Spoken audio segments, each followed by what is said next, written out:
Agora vamos de imediato para o Carlos Eduardo de Azevedo Lima, presidente da Associação Nacional dos Procuradores do Trabalho, a ANPT. Obrigado, senhor presidente. Senador Paulo Paim, em nome de quem peço licença para saudar os integrantes desta mesa e os painelistas de hoje, assim como todos os integrantes desta seleta plateia, e faço uma saudação especial ao nosso Procurador-Geral do Trabalho, doutor Ronaldo Curado Fleury, que aqui ao lado do nosso vice-presidente e do chefe de gabinete, procurador Sebastião Caixeta e Ângelo Fabiano, integram também estes debates, essas discussões com representantes de entidades sindicais, juízes de trabalho, procuradores, auditores fiscais, enfim, especialistas da matéria, que vêm aqui para debater este tema, senador, que é da maior relevância, como Vossa Excelência já colocava no início, e a nós também, da ANPT, Associação Nacional dos Procuradores de Trabalho, a entidade que congrega os membros do Ministério Público do Trabalho de todo o Brasil, também causa enorme preocupação, eu não diria talvez surpresa, porque, lamentavelmente, e Vossa Excelência falava dessa onda conservadora, onda de afronta aos direitos sociais, eu pediria licença para chamar de tsunami, porque, na realidade, é extremamente grave,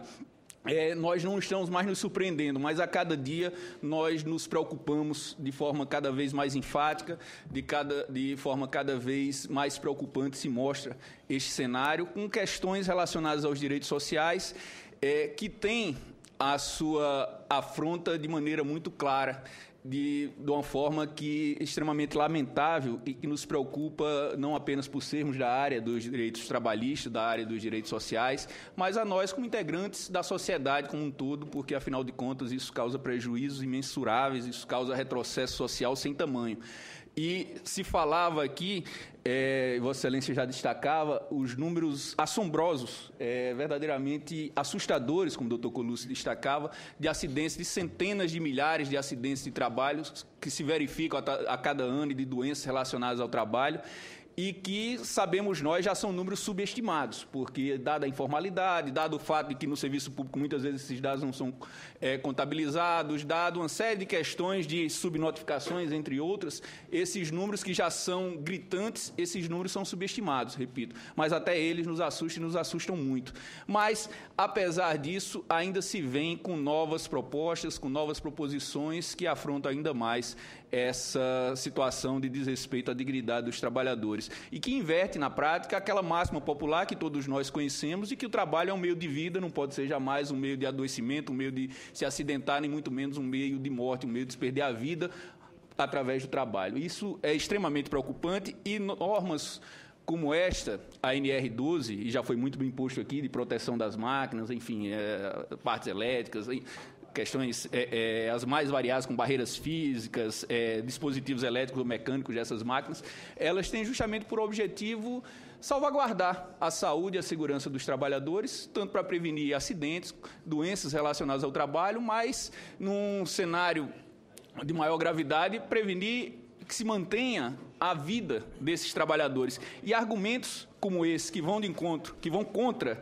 esta, que Vossa Excelência falava da necessidade de uma cultura de prevenção, ele, na realidade, esses argumentos podem ser utilizados, é isso que já nos preocupa, e falava com o representante da ANAMATRA pouco antes de começar esta audiência pública, senador, nos preocupa que isso pode ser utilizado, e seguramente o será, para todas as outras normas regulamentadoras, porque os argumentos que são aqui postos, eles podem ser transpostos para outras situações, e se já é extremamente preocupante o que estamos hoje a discutir, pode se tornar um cenário verdadeiramente caótico.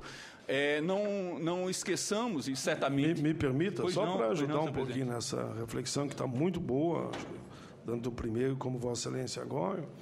Há pouco tempo atrás, eles tentaram dizer o seguinte: se dá o IPI, não paga insalubridade, não paga periculosidade e não paga serviço penoso.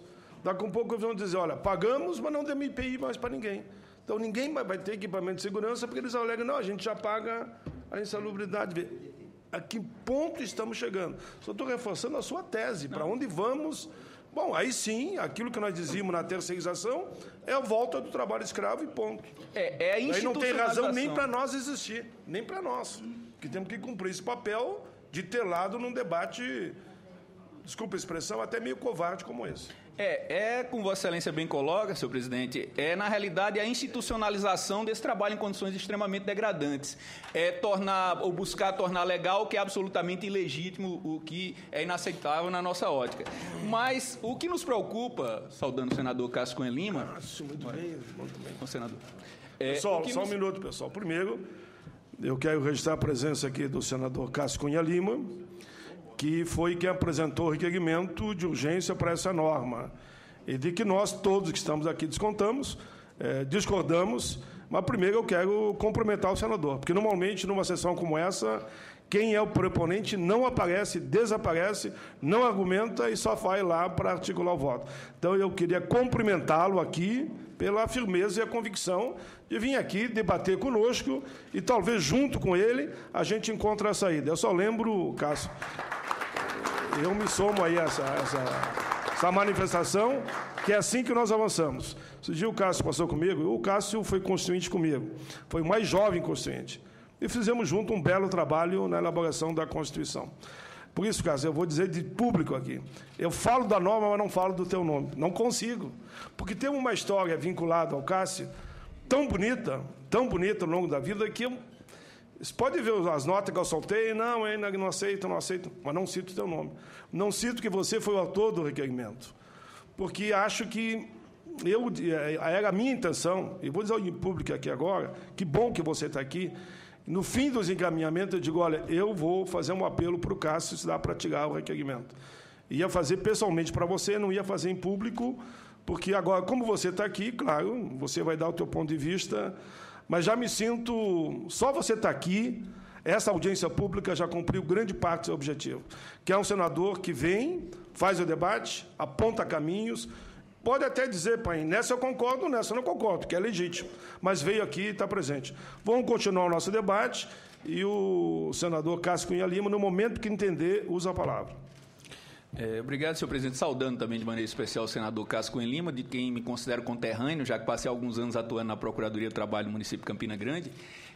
Mas nós falávamos, senador, a nossa preocupação com essa proposta, justamente o que ela traz em termos de inobservância a princípios e fundamentos da própria Constituição da República Federativa do Brasil, quando fala da necessidade de respeito à dignidade da pessoa humana, e aí, evidentemente, também na condição de trabalhador, e do valor social do trabalho, e, inclusive, na parte da ordem econômica, quando ele fala dos fundamentos da livre iniciativa, mas nunca dissocia a livre iniciativa do valor social do trabalho. O ex-ministro Supremo, o então ministro Eros Grau, já destacava isso, que muitas vezes se fala da livre iniciativa se esquecendo desse outro lado intrínseco, que é o valor social do trabalho, mas a livre iniciativa só tem relevância justamente a partir do que ela tem também de socialmente relevante. Então, feitas essas considerações iniciais e destacando esses princípios trazidos, esses fundamentos trazidos pela Constituição da República, que, ao nosso ver, tudo que vem a agredir a segurança e a saúde do trabalhador agride esse norte maior da imprescindibilidade do respeito à dignidade da pessoa humana,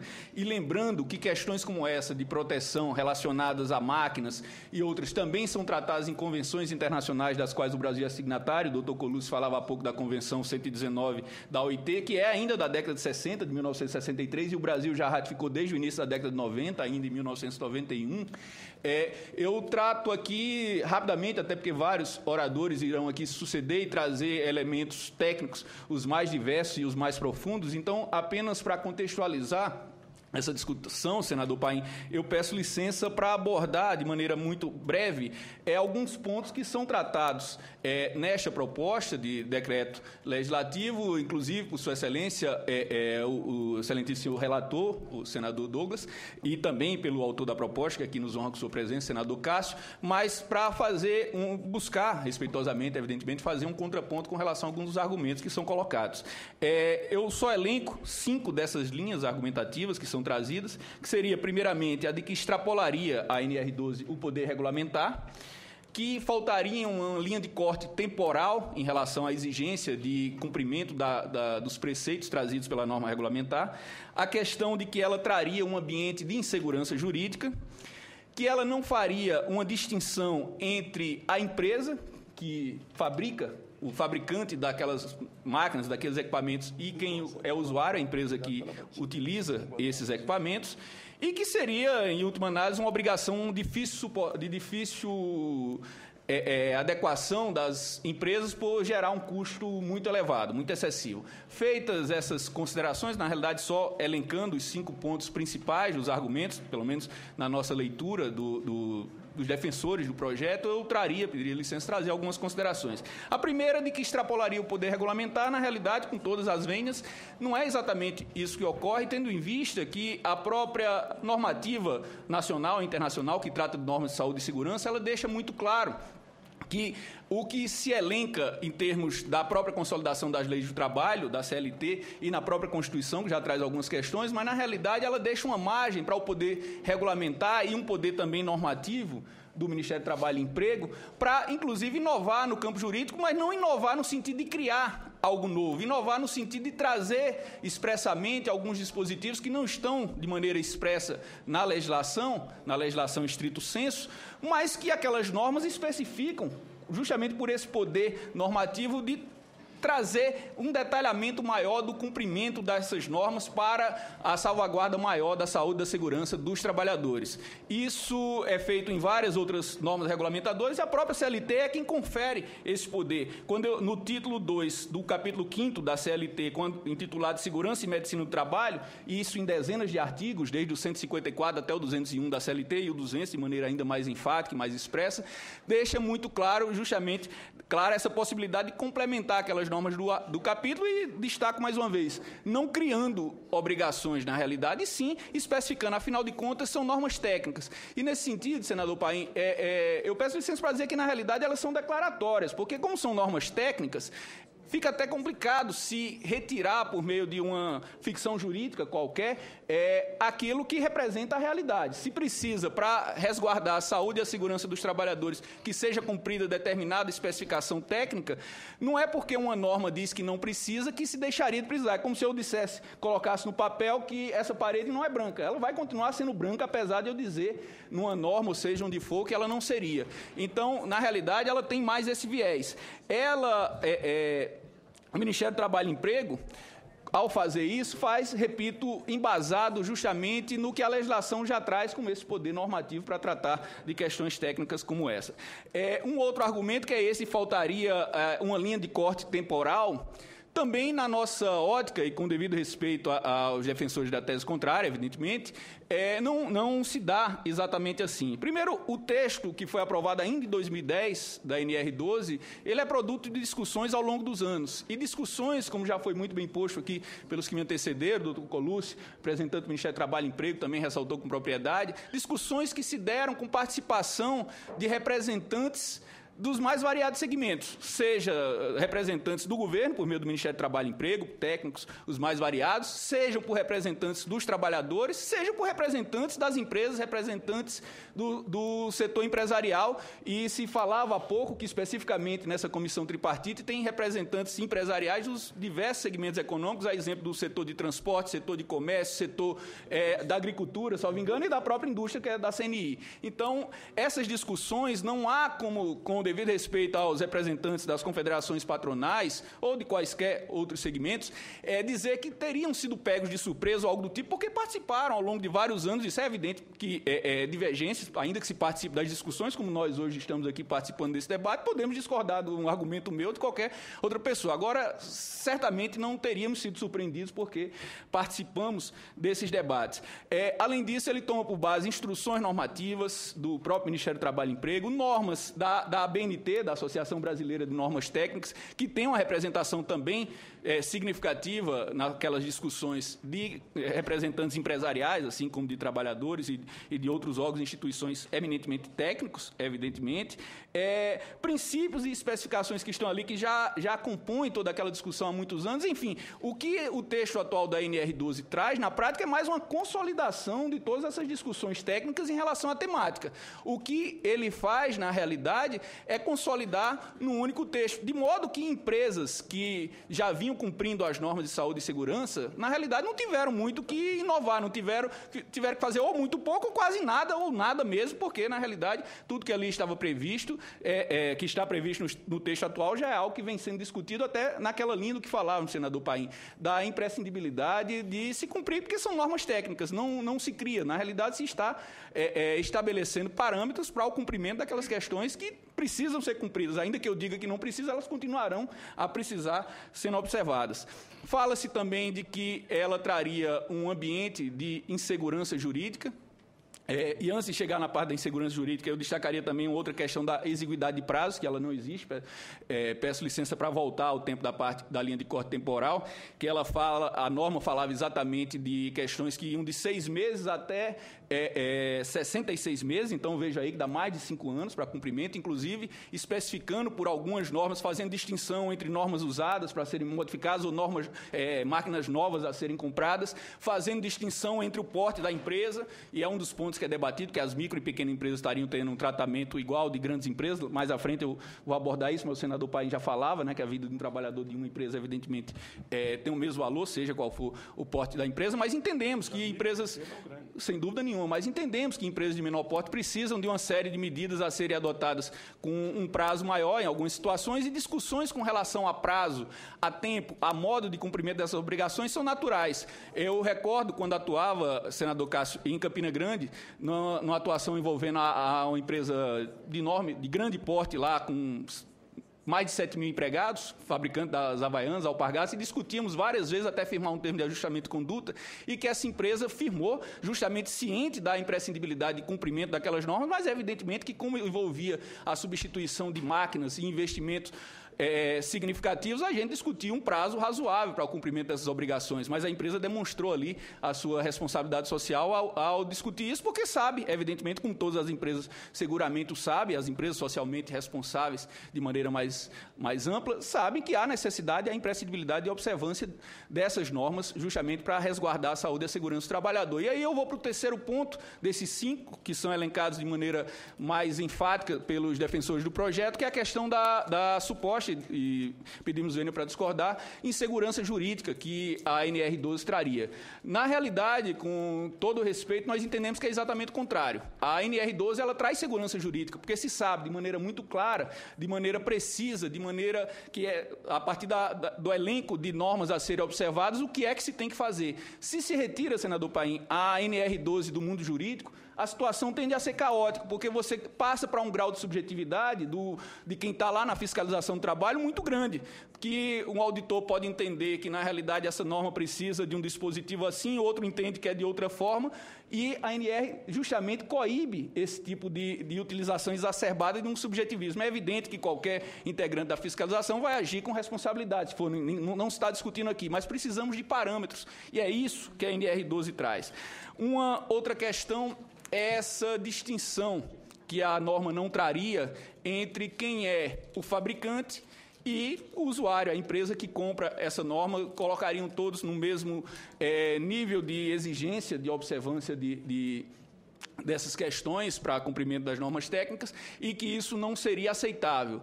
Na realidade, o usuário, chamando aqui de usuário a empresa, né, que compra essas máquinas e utiliza no seu parque, na sua planta, na indústria, enfim, no parque fabril em geral, esse usuário ele tem a opção de comprar determinada máquina ou não. E, evidentemente, que se ele verificar que uma máquina, seja de um fabricante nacional ou internacional, não cumpre os requisitos, não atende às exigências técnicas, deve, inclusive, denunciar para que seja autuada, enfim, que as medidas concretas sejam adotadas. Quem não tem absolutamente a menor possibilidade de fazer essa opção é o trabalhador. Ele vai ter que utilizar a máquina que lhe é disponibilizada, e evidentemente, se for máquina que possa vir a contribuir, e usar a palavra contribuir para um cenário como esse até talvez impróprio, mas contribuir para que venha a ser vítima de acidente de trabalho, de inclusive acidentes fatais, muitas vezes, acidentes que venham a mutilar esses trabalhadores, ele não vai ter essa opção. Então, a empresa que compra, repito,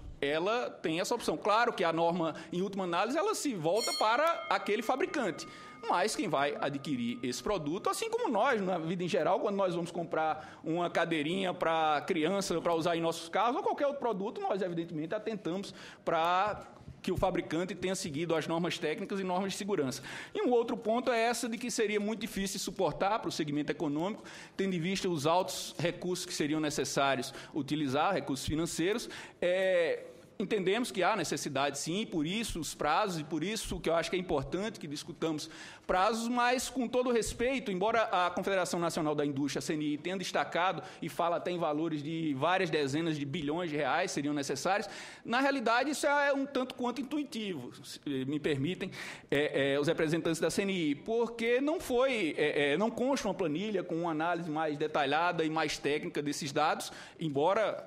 Repito, saibamos que, evidentemente, custos são inerentes a esse processo, mas que são imprescindíveis. Afinal de contas, senador, estamos tratando aqui de uma coisa que Vossa Excelência já ressaltava há pouco e ressaltava com muita propriedade, que é a necessidade de respeito à vida, à saúde e à segurança dos trabalhadores, e algo que, ainda que com um grau de razoabilidade, pensando em tempo, e essa norma trouxe esse tempo para cumprimento das obrigações, mas é algo que, indiscutivelmente, há de ser cumprido. Eu debatia respeitosamente, evidentemente, há poucos dias com alguns senadores. Tem mais um minuto. Obrigado, senador. Já vou concluir.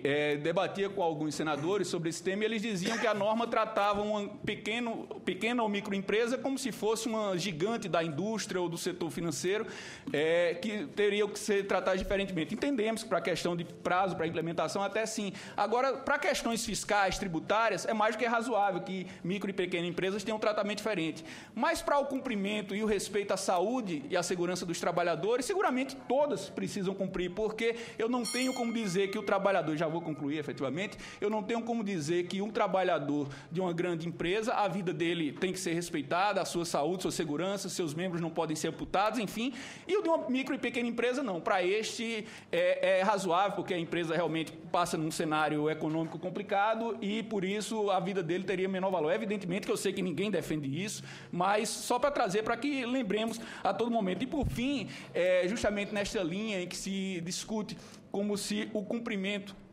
das normas de saúde e segurança fosse o que colocasse as dificuldades econômicas da empresa, e eu sei que o argumento não é tão simplista, evidentemente, mas só para fins de debate, eu lembro do poeta e dramaturgo alemão, Bertolt Brecht, quando dizia que se diz dos rios que a tudo arrastam, chamam-se violentos, mas ninguém chama de violentos as margens que os oprimem. Então, seguramente, não são os trabalhadores com a necessidade de investimentos para respeito à sua saúde e segurança que trazem problemas de ordem financeira para as empresas. Na realidade, o respeito à vida e à segurança é algo imprescindível e, seja qual for o porte da empresa, agora, claro, se deixando claro que, dentro de uma razoabilidade, se pode, evidentemente, discutir prazos e meios de cumprimento. Agora, o cumprimento das normas, isso sim é imprescindível. Muito obrigado, senador. Muito bem. Carlos Eduardo Azevedo Lima, presidente da Associação Nacional dos Procuradores do Trabalho. Vamos agora passar a palavra ao consultor da OIT e ex-secretário de Saúde e Segurança no Trabalho do Ministério do Trabalho e Emprego. Quem vai falar pelo Ministério do Trabalho será logo em seguida o doutor Rômulo. Bom dia a todos e a todas. Senador Paim, agradeço o convite em nome da OIT e meu nome pessoal, de estar aqui presente nesta audiência de tão grande importância, né? Senhores procuradores, senhores auditores fiscais, magistrado, colegas, prezados, senhoras e senhores.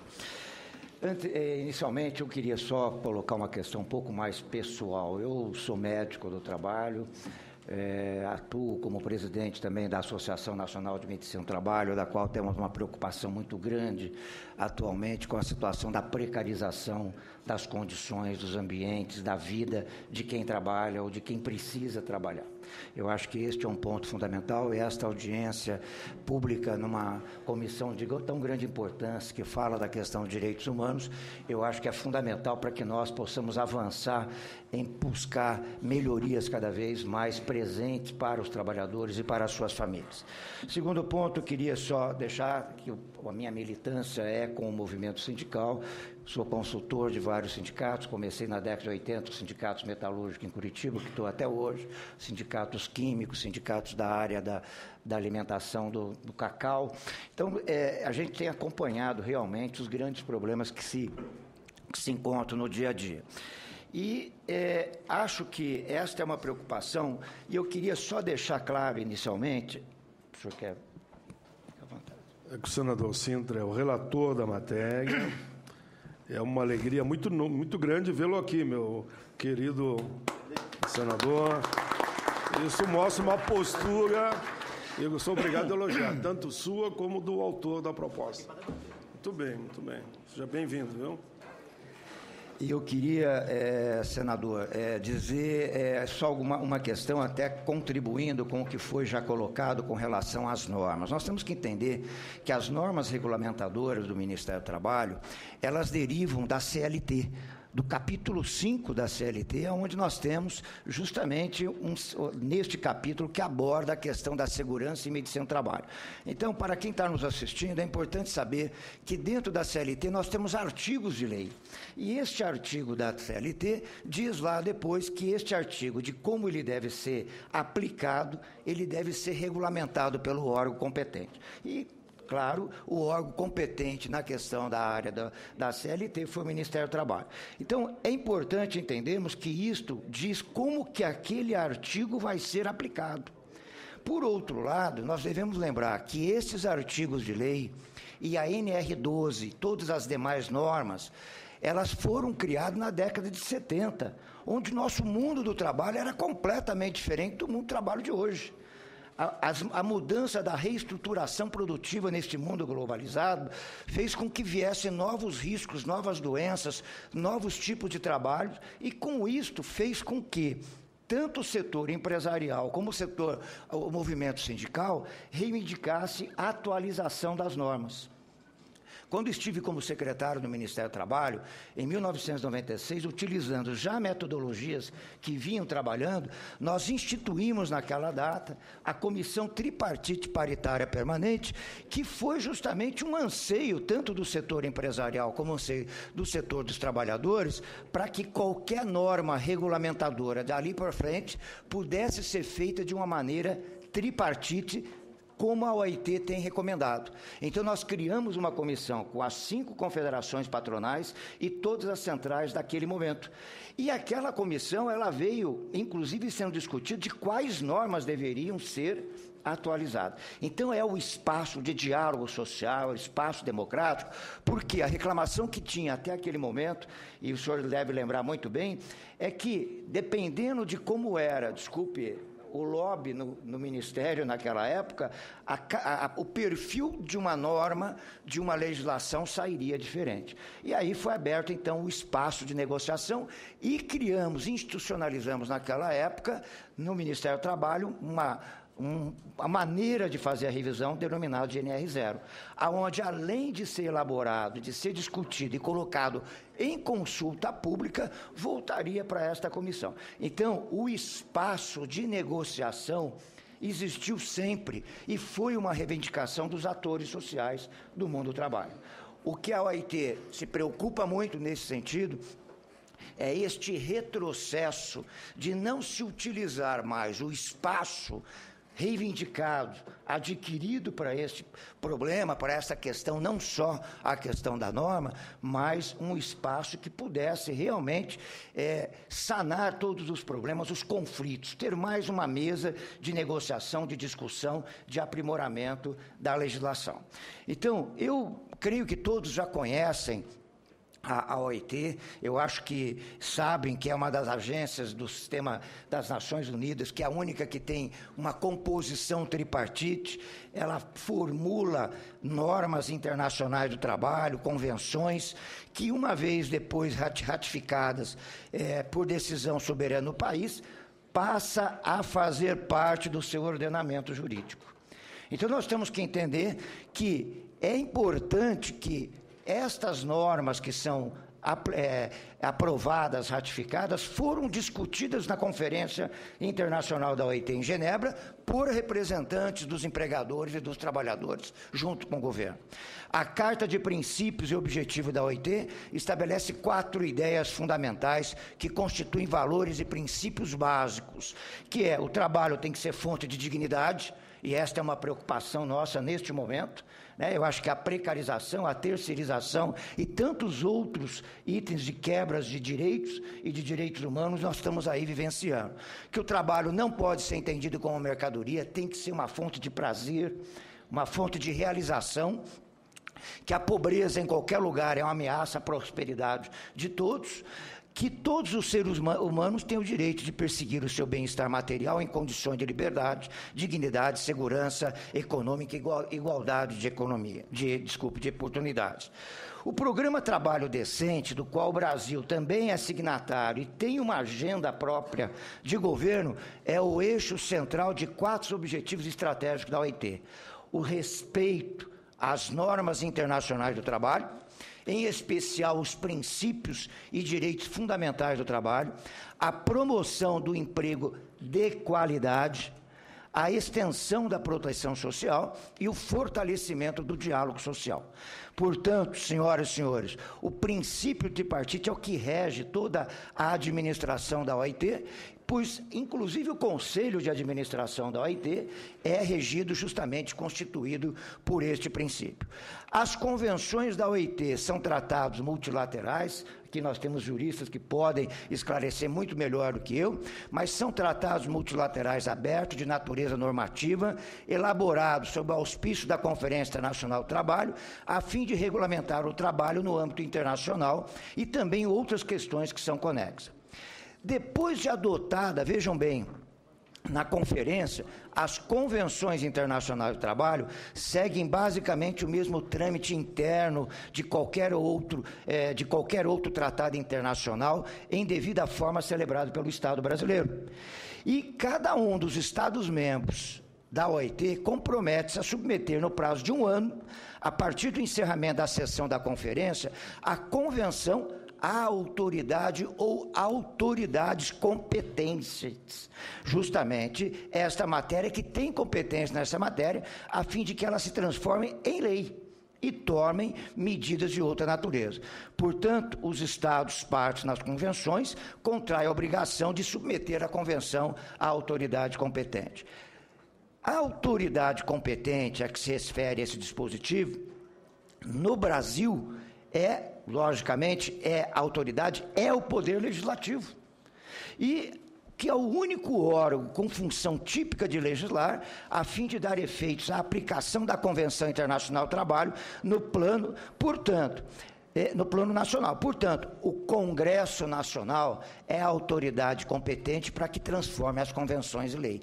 E esta Convenção 119 e a 144, que fala das negociações tripartite, é lei no Brasil, porque foi ratificada e lei aprovada pelo Senado, lei aprovada pela Câmara dos Deputados.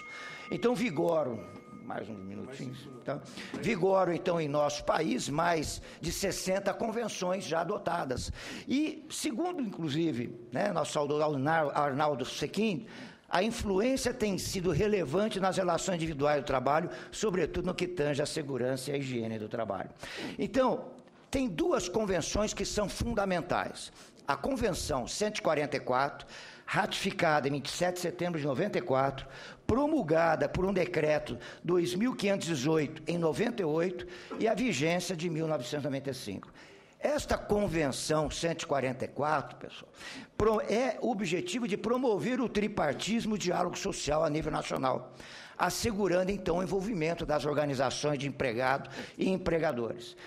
Ela é considerada uma das normas internacionais mais significativas do ponto de vista do diálogo social, segundo a Declaração de Justiça Social.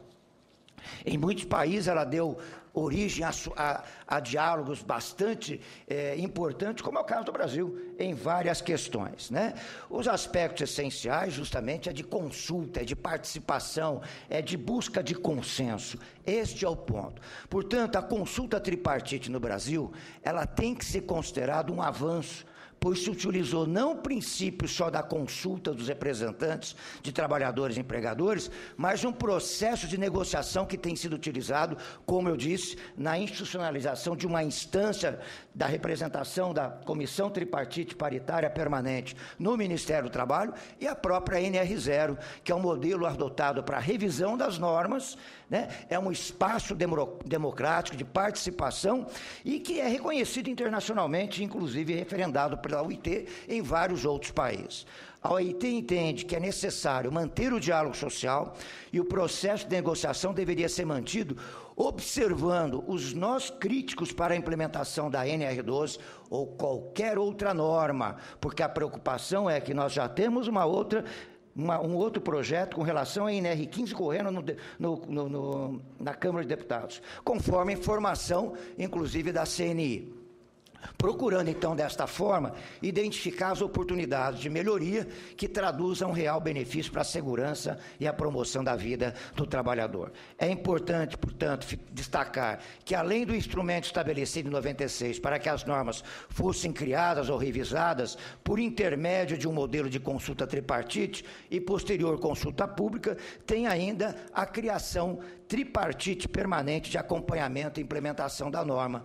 Esta é a maneira, justamente, de avaliarmos as dificuldades na sua aplicação e propormos adequações necessárias que fosse eficaz a sua aceitação e cumprimento. Acho bastante importante que tanto o criador da proposta como o relator possam reunir justamente com a comissão tripartite por inteiro, para que ela possa realmente esclarecer, inclusive, a evolução de como veio esse momento. A primeira proposta que surgiu foi essa, a segunda proposta, só para situar os dois autores, o autor e o relator, foi uma sessão temática no plenário, convidando empresários, trabalhadores, enfim, para debater o tema.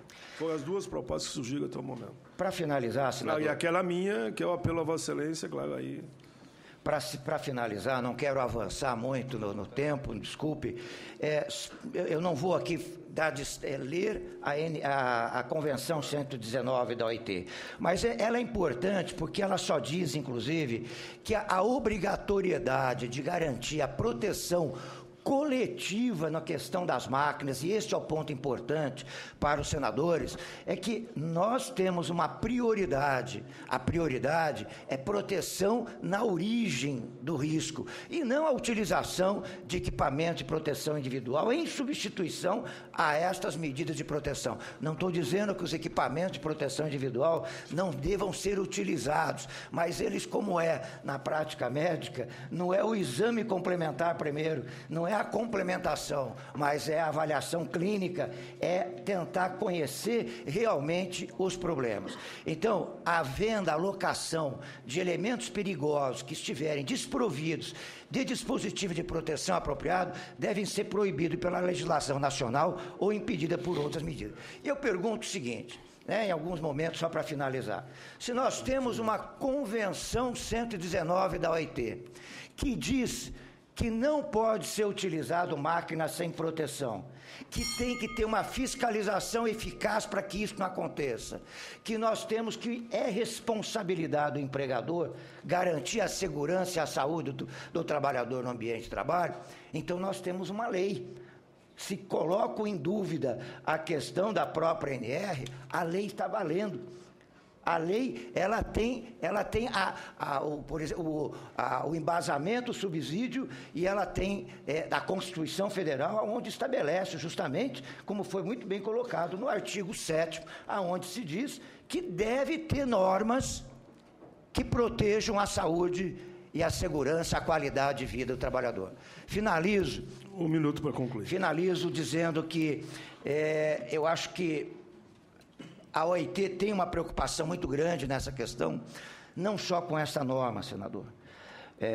Entendo que nós temos que ter um acompanhamento mais de perto com os projetos que estão tendo nessa casa, em outro, e também no Congresso de uma maneira geral, porque eu acho que a proteção da vida, a dignidade de um trabalho digno, decente, que se respeite a dignidade humana, os direitos humanos, os direitos fundamentais dos trabalhadores, é fundamental para que a gente possa estar acompanhando e impedir que a precarização traga a precarização desses direitos. Obrigado, senador. Muito bem. O consultor da OIT, ex-secretário de Saúde, Segurança do Trabalho, Ministério do Trabalho e Emprego, Dr. Zuer Ander.